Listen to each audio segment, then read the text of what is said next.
अस्सलाम वालेकुम my dear student. आज हम first year biology chapter first cell structure and function का एक अगला टॉपिक सेंट्रियोल हम एक्सप्लेन करेंगे और आज के लेक्चर में हम सेंट्रियोल को बहुत डिटेल के साथ इंशाल्लाह एक्सप्लेन करेंगे और इसके साथ हम इंडिकेट फ्रंट ऑफ व्यू से एमसीक्यूज भी करेंगे। Let's start the topic centriole. Centriole actually it is a hollow cylinder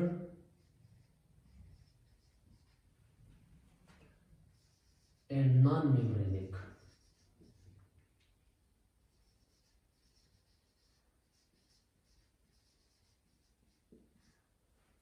Non-membranic structure which are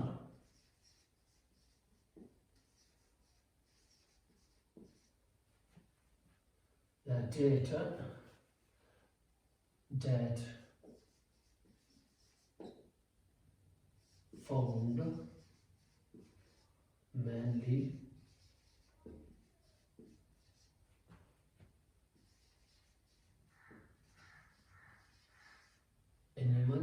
animal cells, fungi, but absent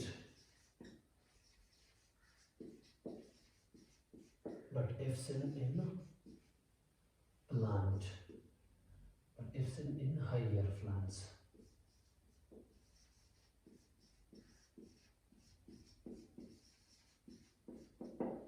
इसका मतलब ये है कि centriole actually is a hollow cylinder structure. So this is a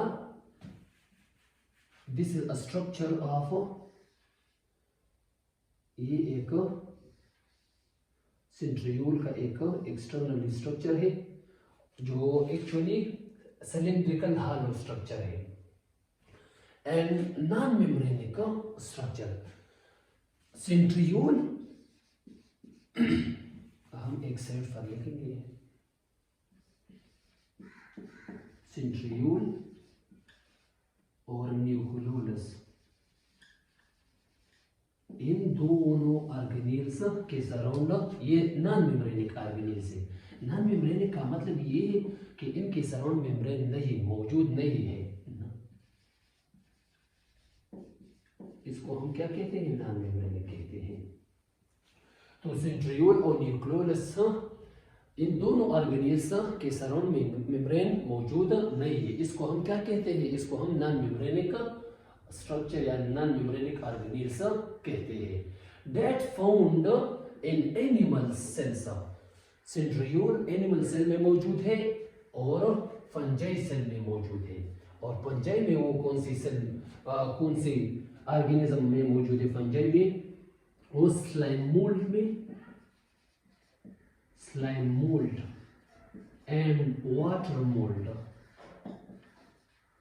इन दोनों fungi में centriole मौजूद है। But absent in higher plant में जो बड़ा पौधे हैं इनमें सेंट्रियोल एब्सेंट है, इनमें मौजूद नहीं है। सेंट्रियोल एनिमल में मौजूद है, फंजाई में मौजूद है। और फंजाई में कौन कौन से फंजाई में मौजूद है? स्लाइम मोल्ड में एंड वाटर मोल्ड में मौजूद है। अब ये याद रखें एमसीक्यूज पॉइंट ऑफ व्यू से। But absent in higher plant में जो बड़ा पौधे हैं इनमें सेंट्रियोल मौजूद नहीं है। ये तो डिफिनेशन हमने एक्सप्लेन किया कि सेंट्रियोल के बारे में। नंबर की बात करें, there are two in number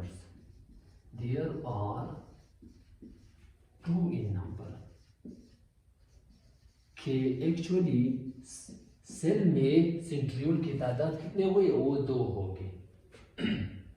composition की बात करें कि सेंट्रियोल किस चीज से बना हुआ है, इसके लेक्चर में ये पॉइंट पहले लेक्चर में हमने एक्सप्लेन किया साइटोस्केलेटन के लेक्चर में, लेकिन यह अभी एक्सप्लेन करेंगे। Actually centriole is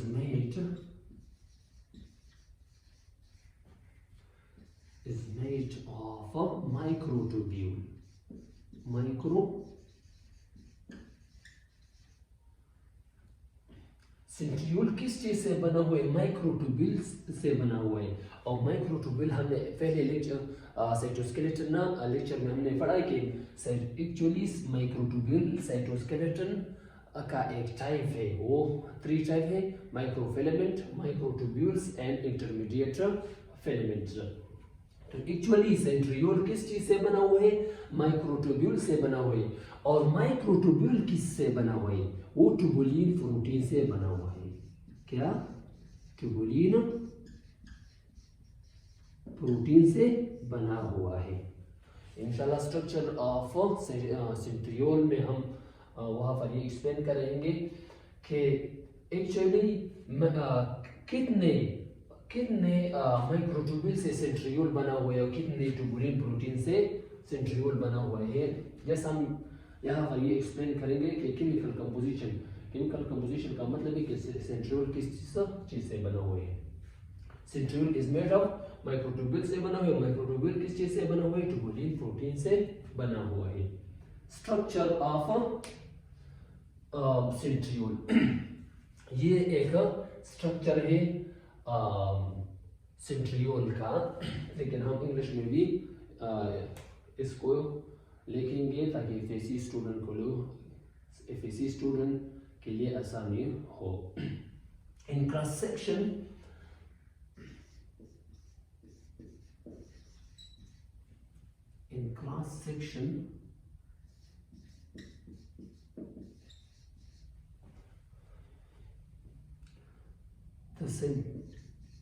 the centriole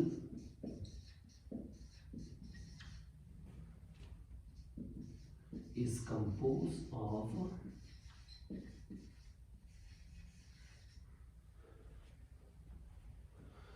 9 triplets। viewers याद रखें 9 triplets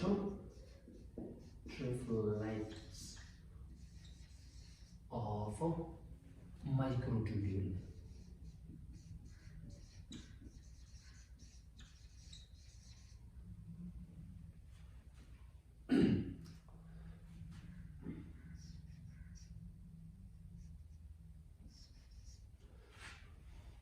ये एक स्ट्रक्चर है, सेंट्रियोल का एक स्ट्रक्चर है। और इस स्ट्रक्चर को हम क्या कहते हैं? इस स्ट्रक्चर को इसको हम ट्रिपलेट ऑफ माइक्रोट्यूब्यूल कहते हैं। ये एक ट्रिपलेट है, ये एक ट्रिपलेट है माइक्रोट्यूब्यूल का। अगर हम कंबाइन इसको देखें 1 2 3 4 5 6 7 8 9, तो यहाँ पर 9 ट्रिपलेट ऑफ माइक्रोट्यूब्यूल है।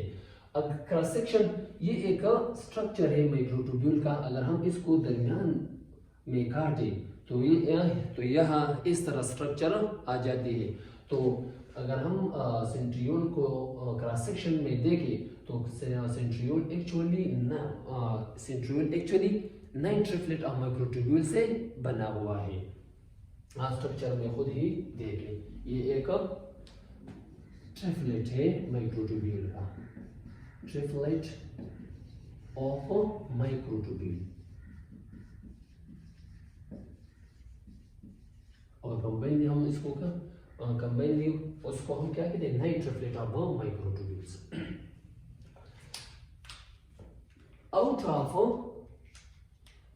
out of the 9 microtubules, out of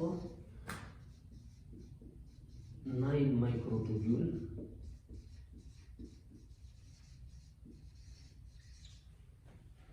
each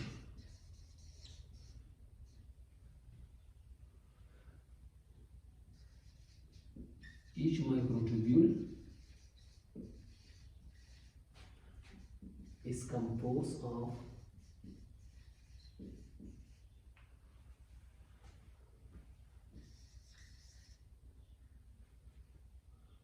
is composed of 3 tubulin proteins.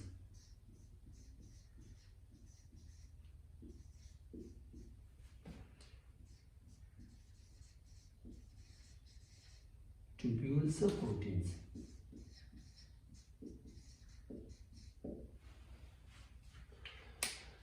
कि एक out of the nine microtubule में से एक माइक्रोट्यूब्यूल को हम देखें तो वो 3 ट्यूबुलिन प्रोटीन से बना हुआ है। ये एक ट्यूब्यूल प्रोटीन है, ये दूसरा ट्यूब्यूल प्रोटीन है, ये तीसरा ट्यूब्यूल प्रोटीन है। तो अगर हम 9 माइक्रोट्यूब्यूल में हम एक को उठाए तो वो कितने ट्यूब्यूल प्रोटीन से बना हुआ है, तो वो 3 ट्यूब्यूल प्रोटीन से बना हुआ है।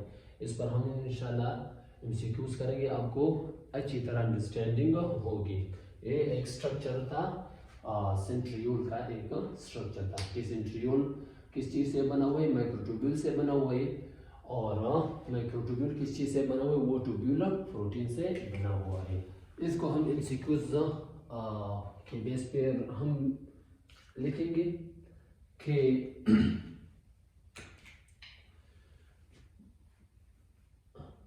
one centriole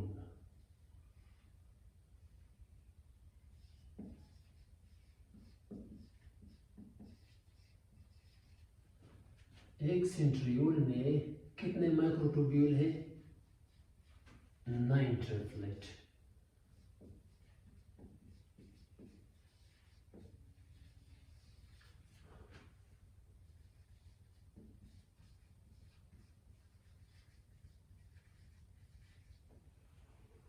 एक सेंट्रियोल में 9 ट्रिपलेट ऑफ माइक्रोट्यूब्यूल मौजूद है। अगर एक माइक्रोट्यूब्यूल देखे 1 माइक्रोट्यूब्यूल,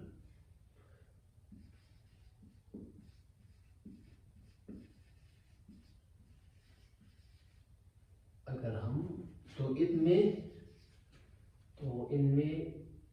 3 ट्यूब्यूल प्रोटीन मौजूद है। ये एक सेंट्रियोल है, इनमें 1 2 3 4 5 6 7 8 9, इनमें 9 ट्रिपलेट ऑफ माइक्रोट्यूब्यूल मौजूद है। अगर हम एक माइक्रोट्यूब्यूल की बात करें तो इनमें 3 ट्यूब्यूलर प्रोटीन मौजूद है। अगर 1 सेंट्रियोल की बात करें कि 1 सेंट्रियोल में कितने ट्यूब्यूल प्रोटीन मौजूद है, 1 centriole is composed of 27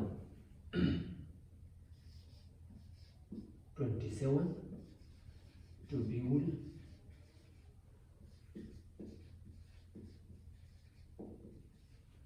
आगे 3 + 3 + 3 + आप आसानी के साथ 9 × 3 इससे 27 आता है। तो एक सेंट्रियोल में 27 ट्यूब्यूलर प्रोटीन मौजूद है।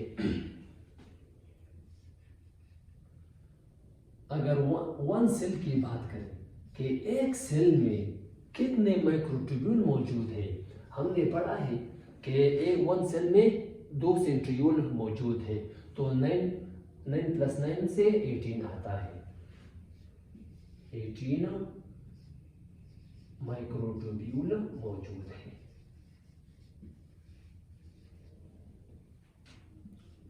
अगर एक सेल की बात करें कि एक सेल में कितने ट्यूब्यूल प्रोटीन मौजूद है, 1 सेल में, तो आप 27 + 27 से 54 आता है। 54 ट्यूब्यूलर, आप आसानी से 27 + 27 करें, 4 1 और इससे 5 आता है। 54 ट्यूब्यूलर प्रोटीन मौजूद है।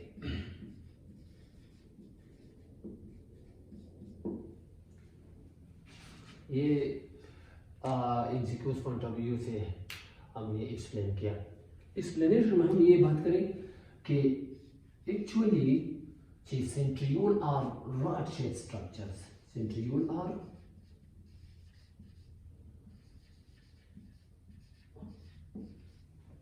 rod-shaped and usually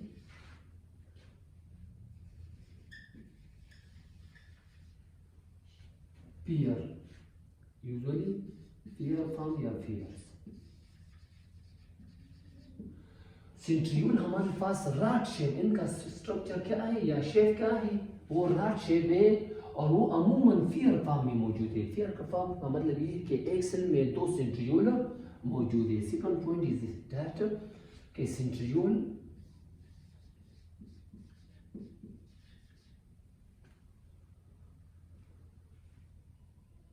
this pair occurs, this pair occur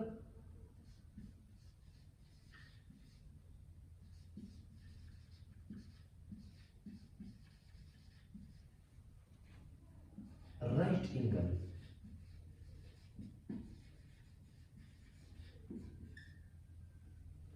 to each other। So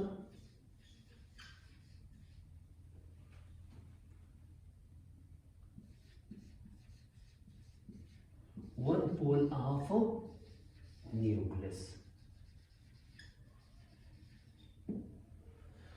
कि ये दोनों फियर या एक फियर मतलब टू सेंट्रियोल वो अमूमन राइट एंगल एक दूसरे के राइट एंगल होंगे।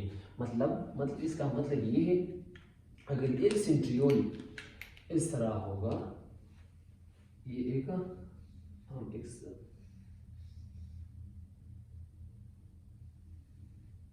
अगर एक सेंट्रियोल ऐसा होगा तो वो दूसरा सेंट्रियोल इस तरह होगा और इनके दरम्यान राइट एंगल हो गया। राइट एंगल का मतलब ये कि इन दोनों के दरम्यान 90 एंगल होंगे।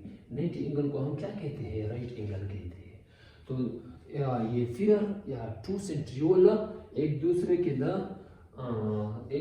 साथ राइट एंगल में होंगे और वो न्यूक्लियस के करीब होंगे। The third point is that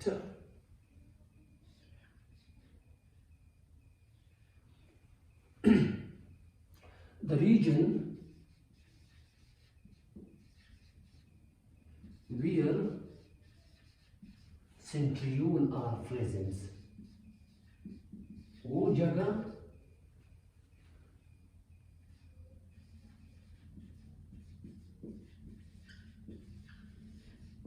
इसको हम क्या कहते हैं, इसको हम सेंट्रोस्फीयर कहते हैं। सेंट्रोस्फीयर कहते हैं वो जगह जहाँ पर सेंट्रियोल मौजूद हो उसको हम क्या कहते हैं। अगर ये जगह की बात करें तो उसको इस जगह को हम क्या कहते हैं, इसको हम सेंट्रोस्फीयर कहते हैं। सेंट्रोस्फीयर वो जगह है जहाँ पर सेंट्रियोल मौजूद है, उसको हम कहते हैं सेंट्रोस्फीयर। अगर सेंट्रियोल प्लस सेंट्रोस्फीयर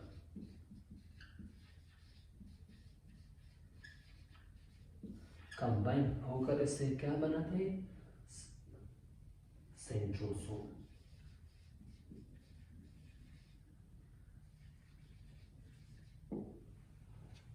अगर सेंट्रियोल और सेंट्रोस्फीयर कंबाइन होकर इसको हम क्या कहते हैं, सेंट्रोसोम कहते हैं।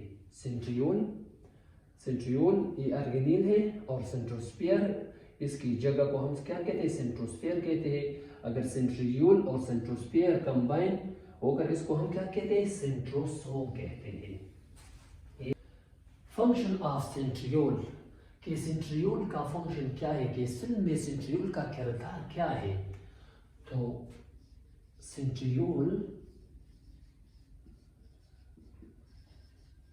help in cell division।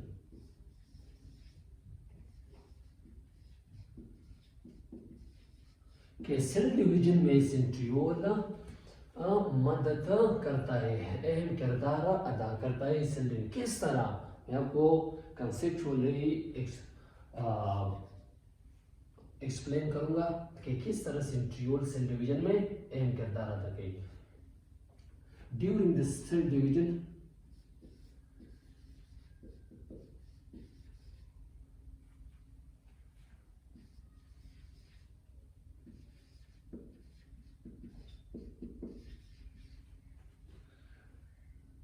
the fear of centriole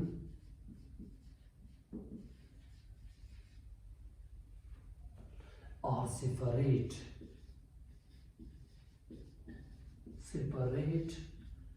from each other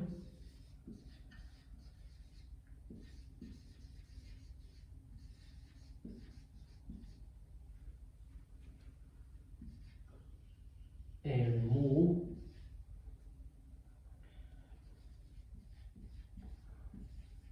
opposite pole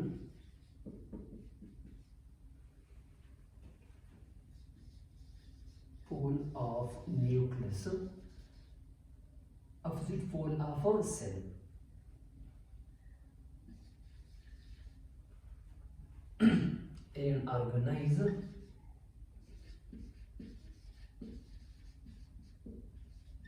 spindle fiber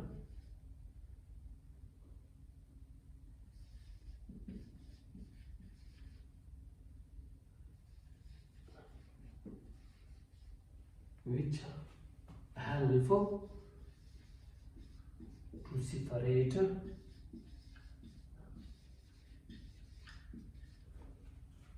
chromosome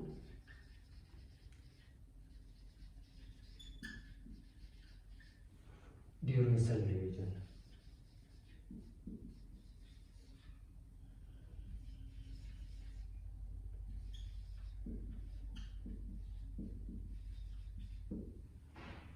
इसका मतलब ये हम आपको डिग्रामेटिकली बताएंगे। ये एक सेल है और इसमें न्यूक्लियस मौजूद है। के पेयर ऑफ सेंट्रियोल, हमने तो ये एक्सप्लेन किया कि एक दोनों सेंट्रियोल एक दूसरे के परपेंडिकुलर होंगे, राइट एंगल होंगे। तो ये दोनों पेयर ऑफ सेंट्रियोल ये एक दूसरे से सेपरेट होकर एक सेंट्रियोल यहाँ पर रहेगा और दूसरे सेंट्रियोल यहाँ पर आता है। तो सेकंड डायग्राम में हम ये एक्सप्लेन करेंगे कि पेयर ऑफ सेंट्रियोल एक दूसरे से सेपरेट हो जाता है और वन सेंट्रियोल एक पोल में सेल के एक पोल में रह जाता है और दूसरे सेंट्रियोल सेल के अदर पोल में जाता है। हमने ये पढ़ा कि वन सेंट्रियोल इस जगह पर रह जाएगा और अदर सेंट्रियोल सेल के अदर कोने में जाता है और वो ऑर्गेनाइज का मतलब है कि वो बनाता है स्पाइंडल फाइबर। इसको हम क्या कहते हैं? Spindle fibre. ये सेंट्रियोल है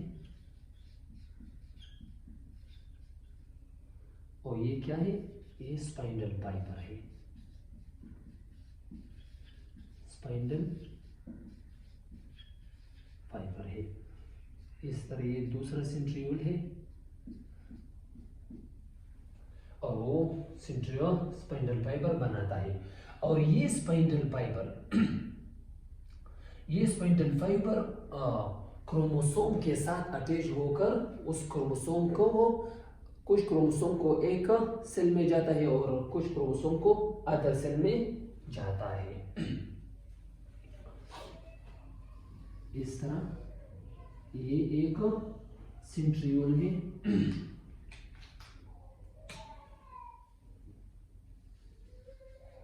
और ये दूसरा सेंट्रियोल, इसको ये स्पाइंडल फाइबर है।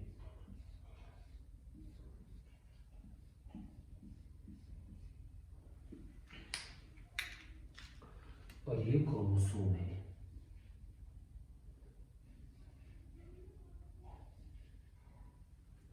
तो ये स्पाइंडल फाइबर इस क्रोमोसोम के साथ अटैच हो जाता है। स्पाइंडल फाइबर इस क्रोमोसोम के साथ अटैच हो जाता है और कुछ क्रोमोसोम्स ये इस दरमियान स्पेस सेंट्रियोल का ये दरमियान स्पेस को हम क्या कहते हैं? सेंट्रोमियर कहते हैं। तो इस सेंट्रोमियर रीजन पर ये क्रोमोसोम सेपरेट हो जाता है। तो कुछ क्रोमोसोम्स इस सेंट्रियोल की तरफ आ जाता है और कुछ क्रोमोसोम इस सेंट्रियोल की तरफ आ जाता है। और इसी तरह ये सेल दो सेल में कन्वर्ट हो जाता है। तो इसी तरह सेंट्रियोल सेल डिवीजन में बहुत इम्पोर्टेंट काम करता है, क्योंकि वो स्पाइंडल फाइबर बनाता है और स्पाइंडल फाइबर क्रोमोसोम के साथ अटैच हो जाता है और वो क्रोमोसोम को सेपरेट करके दोनों सेल में कन्वर्ट हो जाता है। ये हमने फंक्शन ऑफ सेंट्रियोल को एक्सप्लेन किया। हमने आज के लेक्चर को बहुत डिटेल के साथ एक्सप्लेन किया। अपने टेक्स्ट के साथ इसको पढ़ें और इस लेक्चर को रीड आउट करें, और अगर वीडियो को अच्छी लगी तो लाइक करें, सब्सक्राइब करें और अपने दोस्तों के साथ शेयर करें। अल्लाह हाफिज़।